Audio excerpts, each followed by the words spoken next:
They tell you Dean Martin died of emphysema on Christmas Day, 1995. They'll say his lungs finally gave out after decades of cigarettes and age. The obituaries painted a picture of a legend fading peacefully into the night, surrounded by the silence he'd grown to love. But there's a piece of the story they don't tell you, a piece that was buried deliberately, locked away in a vault of shame and sorrow. Because 6 months before Dean Martin took his last breath, he sat down for what would be his final interview. And in that interview, something happened that was so devastating, so raw, so brutally honest that the footage was never released. The interviewer walked out shaking. The camera crew looked at each other in stunned silence. And Dean Martin, the king of cool himself, sat there with tears streaming down his face, whispering to a photograph of a blonde goddess who had been dead for 33 years. This is the story of what Dean Martin said to Marilyn Monroe's picture. This is the story of a secret so heavy that it crushed the last remnants of a broken man. And this is the story of why that interview, the most important confession of Dean's life, will never see the light of day. The golden years when Dino met Marilyn. To understand the weight of what Dean whispered to that photograph, you have to understand what Marilyn Monroe meant to him.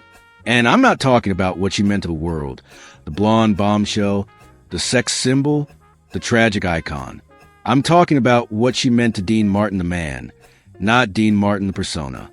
They met in the early 1950s, when Dean was still one half of Martin and Lewis, the biggest comedy team in America. Marilyn was climbing the ladder herself, moving from bit parts to leading roles, from starlet to star. They crossed paths at parties thrown by the Hollywood elite, at studio lots where their paths would intersect, at charity events where the cameras loved them both. But their real connection happened away from all of that. It happened in quiet moments at the Villa Capri, Dean's favorite Italian restaurant, where they would sit in a corner booth and talk for hours. Marilyn would show up without makeup, her hair pulled back, looking like the girl from Ohio. She really was underneath all the platinum and glamour. And Dean would let his guard down too, dropping the drunk act, the slurred words, the perpetual state of not caring that made him famous. They understood each other in a way that few people in Hollywood could. Both of them were playing characters. Dean played the boozy crooner, who didn't care about anything. Marilyn played the ditzy blonde who was all body and no brains. But when they were alone together, the masks came off. She would talk about poetry, about Dostoevsky, about wanting to be taken seriously as an actress. He would talk about his kids, about missing his childhood in Steubenville, about feeling like a fraud sometimes when he stood on stage. There was never a romance between them, not in the traditional sense. Dean was married, first to Betty, then to Jean. He was a family man despite what his playboy image suggested. And Marilyn had her own complicated love life, her own carousel of disappointments and disasters. But there was intimacy there, the kind of intimacy that doesn't require physical touch, the kind where two people see each other completely and don't look away. Dean became one of Marilyn's protectors in a town that chewed up and spit out vulnerable people like her. When she would show up to his dressing room crying about a director who treated her like an idiot, Dean would make her laugh. When she felt overwhelmed by the studio system, by the expectations, by the loneliness of fame, Dean would take her dinner and remind her that she was more than just a pretty face in a tight dress. And Marilyn did the same for him. When Dean's comedy partnership with Jerry Lewis exploded in a bitter divorce that left Dean feeling lost and wondering if he could make it on his own, Marilyn was there. She told him he was going to be bigger than ever. She told him the world was going to see what she had always seen, a man with genuine talent, real charisma, and a voice that could make angels weep. They made one movie together, Something's Gotta Give, in 1962. It was Marilyn's final film, the one she never finished. Dean watched her struggle on that set. He watched her show up late, forget her lines, disappear for days at a time. The studio executives were furious. They wanted to fire her. Some of them wanted to replace her with another actress and finish the film without her. But Dean wouldn't allow it. He had approval over his co-stars written into his contract, and he made it clear that if Marilyn wasn't in the movie, then neither was he. He fought for her when everyone else in Hollywood had given up. He saw what they refused to see, that Marilyn was drowning, that she was screaming for help in a language no one wanted to learn. He tried to help her. God knows he tried. He would call her at night when he knew she couldn't sleep. He would take her to dinner and make sure she ate something, anything. Because he noticed she was getting thinner, more fragile, he would listen to her talk about her fears, her insecurities, the pills her doctors kept prescribing that were supposed to help but only seemed to make things worse. And then came the phone calls. The ones Dean never told anyone about for 33 years. The ones that would haunt him every single day until that final interview in 1995. The night the music died, August 4th, 1962. August 4th, 1962 started like any other summer Saturday in Los Angeles. The sun was bright, the palm trees were swaying, and Dean Martin was at home with his family, probably playing the pool with his kids, probably cracking jokes and being the father he loved being when the cameras weren't around. But Marilyn Monroe was not having a good day. She was alone in her Brentwood home on Fifth Helena Drive, a modest hacienda-style house that she loved because it was hers, the first home she'd ever owned. But that day, the house felt more like a prison. She was depressed, anxious, feeling abandoned by the men she'd loved, feeling betrayed by the studios, feeling like the world had turned on her. The phone rang at Dean's house around 6 in the evening. When he picked it up, he heard Marilyn's voice, but it wasn't a Marilyn he knew. Her words were slurred, slow, heavy. She'd been taking pills again, too many pills. She was rambling about feeling used, about being nothing but a commodity, about how maybe everyone would be better off if she just went to sleep and didn't wake up. Dean's blood ran cold. He'd heard her talk like this before, usually when she'd mix sleeping pills with champagne or when the darkness got too heavy. But this time felt different. This time, there was a finality in her voice that terrified him. He tried to talk her down. He used every trick he knew. He made jokes, trying to get her to laugh. He told her she was being silly, that she had so much to live for, that the movie would work out, that everything would be okay. He promised to take her to dinner the next day, to the Villa Capri, their special place. Just hold on until tomorrow, he said. Just get through tonight. Marilyn seemed to settle down. Her voice got a little clearer. She said okay. She said she'd try. She said she loved him for being such a good friend. And then she said something that would echo in Dean's mind for the rest of his life. She said, "You're the only one who ever really saw me, Dino. The only one." They hung up. Dean felt uneasy, but he didn't know what else to do. He considered driving over to her house, but he talked himself out of it. She was probably fine. She'd taken pills before and slept them off. Tomorrow he'd take her to lunch, make sure she was okay, maybe convince her to check into a hospital for a few days to rest. But tomorrow never came. Not for Marilyn. At 3:30 in the morning on August 5th, Dean's phone rang again. It wasn't Marilyn this time. It was Peter Lawford, actor and Kennedy brother-in-law, one of Marilyn's friends who'd also been worried about her that night. Peter's voice was shaking. He said the words that Dean had been dreading. The words that would shatter his world into pieces he'd never be able to put back together. "Dino, she's gone. Marilyn's dead." Dean didn't believe it at first. He thought it was a sick joke, one in terrible taste. But Peter was crying now, really crying, and Dean realized it was true. Marilyn Monroe, his friend, the woman he'd tried to save, the fragile bird he'd tried to protect from the cruel world, was gone. The official story would say she died of a barbiturate overdose, probable suicide. The coroner would list it as such. The conspiracy theories would swirl for decades, whispers about the Kennedys, about the mob, about murder made it look like suicide. But Dean Martin didn't care about any of that. All he knew was that he had failed her. He had heard the goodbye in her voice, and he hadn't done enough to stop it. He didn't sleep that night. He sat in his study, smoking cigarette after cigarette, drinking scotch that tasted like ashes in his mouth. He replayed that last phone call over and over. What could he have said differently? What should he have done? Why didn't he get in his car and drive to Brentwood? Why didn't he call someone else to check on her? Why? The guilt was instantaneous and crushing, and it would never leave him. Not for one single day of the 33 years he had left to live, the secret Dean carried. In the days and weeks after Marilyn's death, Dean Martin became a different man. Not visibly, not in a way the public would notice. He still showed up for his performances. He still made his movies. He still cracked his jokes and sang his songs. But his friends noticed. Frank Sinatra noticed. Sammy Davis Jr. noticed. Even Jerry Lewis, who hadn't spoken to Dean in years, heard about it and knew something had fundamentally shifted in his former partner. Dean started drinking more.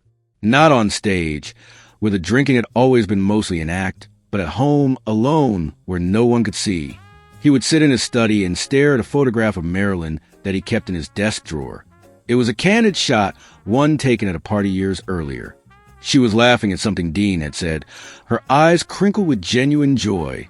Her smile, not the rehearsed Hollywood smile, but the real one, the one she saved for people she trusted. He would take that photo out and talk to it sometimes. He would apologize to it. He would ask it questions that would never be answered. Did you know I tried, sweetheart? Did you know I cared? Why didn't you hold on one more night? But the real secret, the one that would come out in that final interview, was what happened in the hours before Marilyn died. Because there was a second phone call that night, one Dean never told anyone about. One that he buried so deep that even his closest friends never knew it existed. Marilyn had called him back around 10 p.m. that same night. Dean had just put his kids to bed. He was getting ready to turn in himself when the phone rang. He almost didn't answer it, tired from the emotional conversation earlier. But something made him pick up. Marilyn's voice was even worse this time. She was barely coherent. She said she'd taken more pills, that she couldn't stop shaking, that she was scared.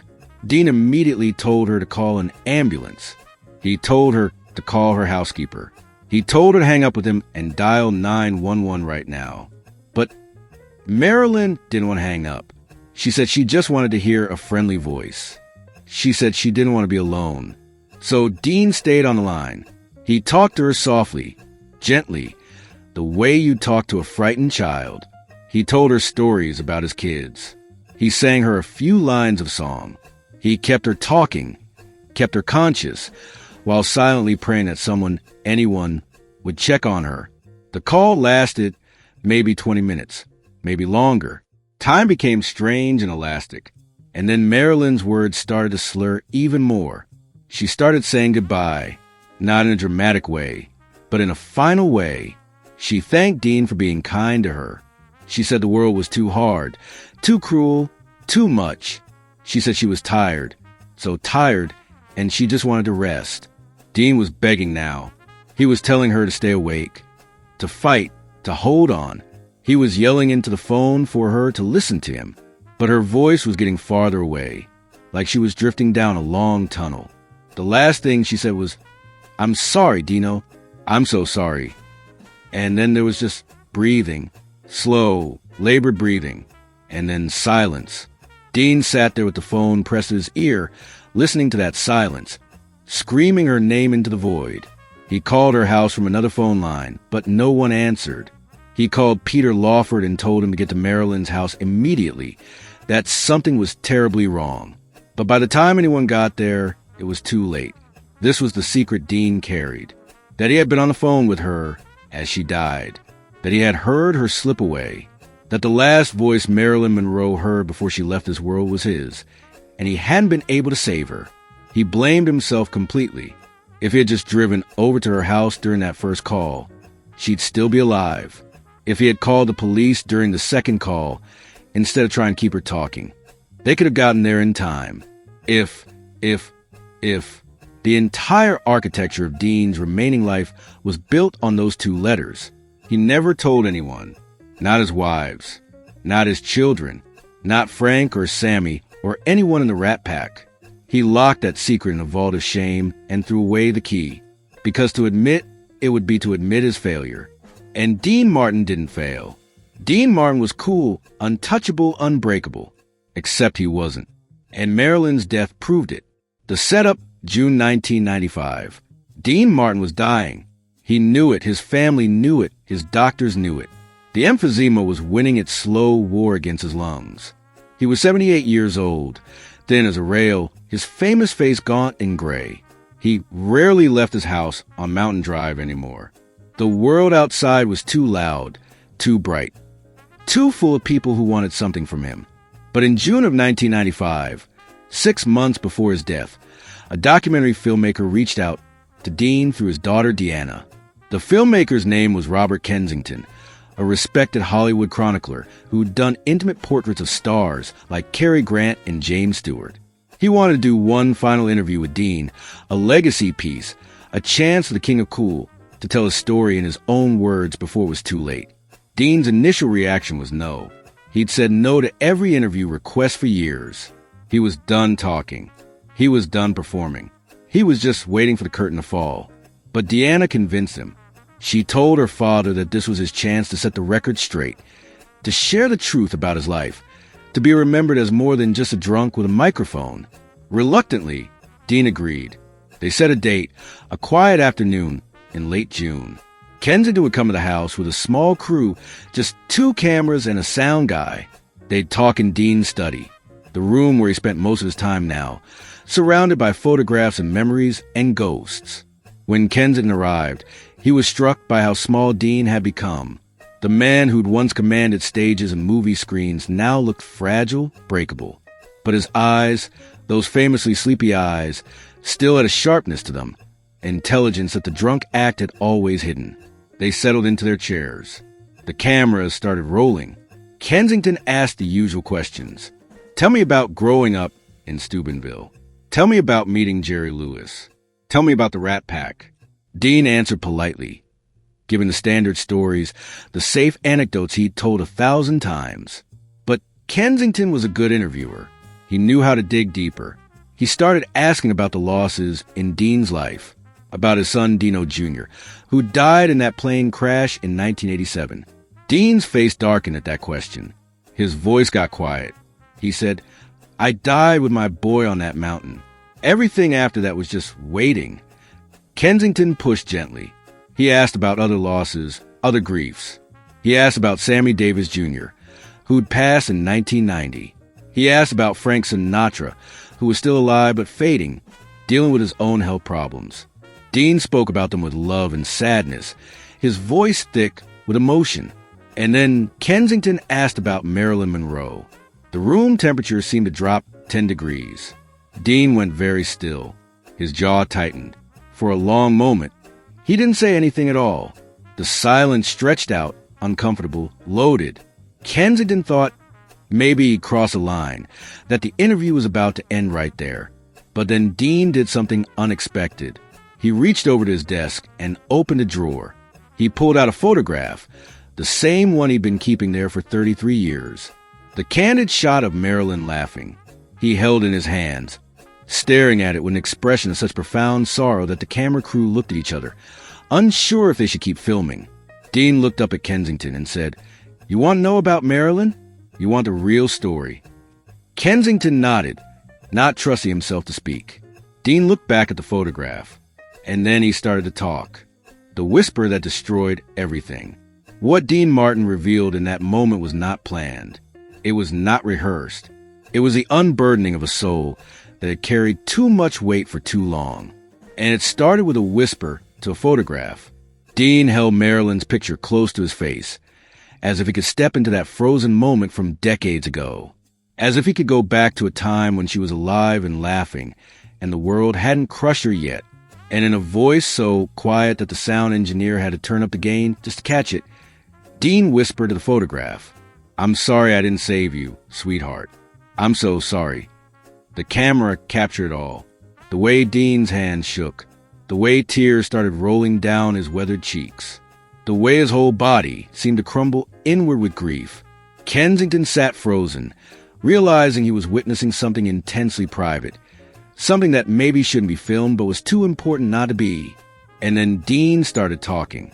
Not to Kensington. Not to the cameras. To Marilyn. He told her about that night.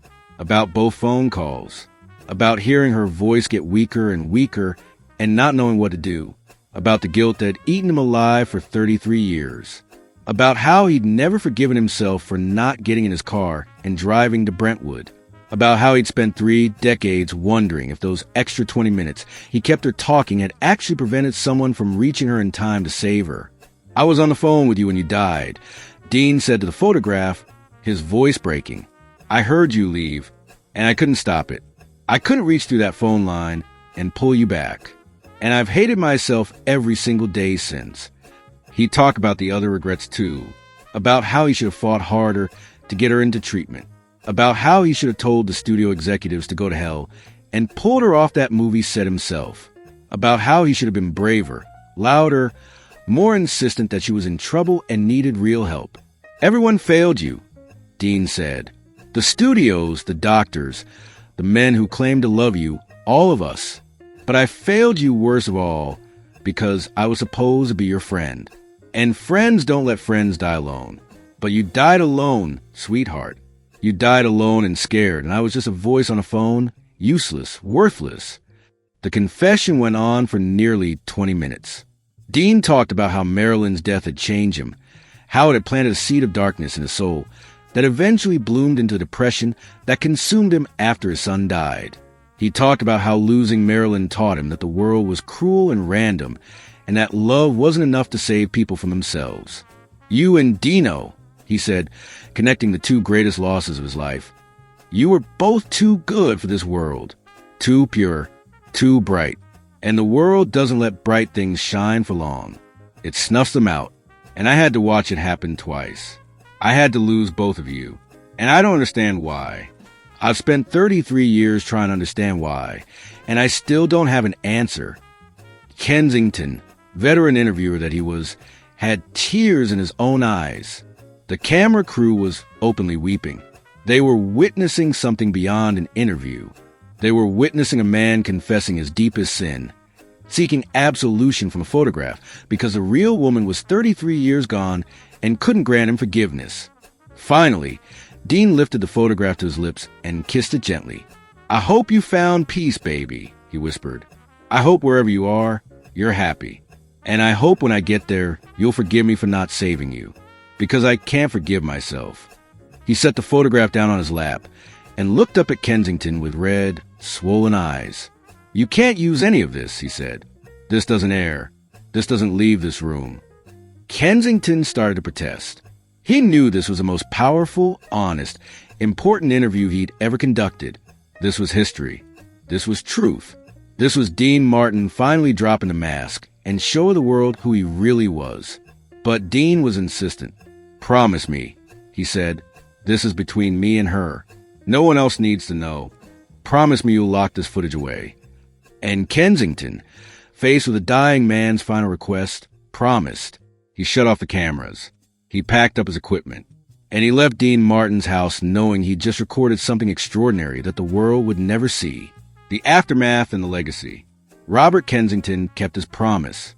The footage from that interview has never been released. It sits in a vault somewhere, maybe at Kensington's production company, maybe at a private archive, locked away from the public. Kensington has given occasional interviews about working with Dean Martin, but he's always remained vague about the content of that final session.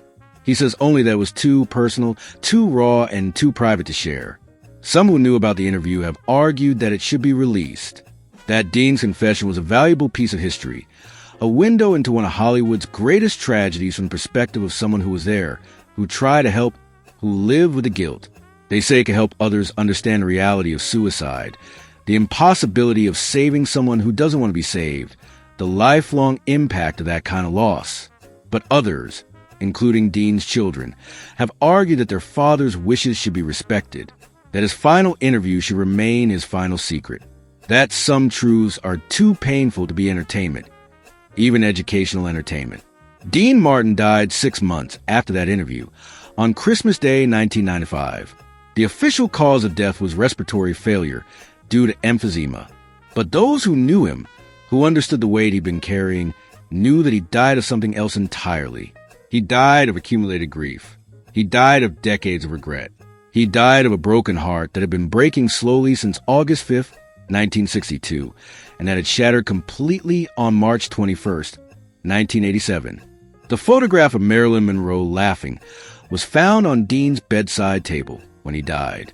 He'd kept it there in his final months, a companion in his final days.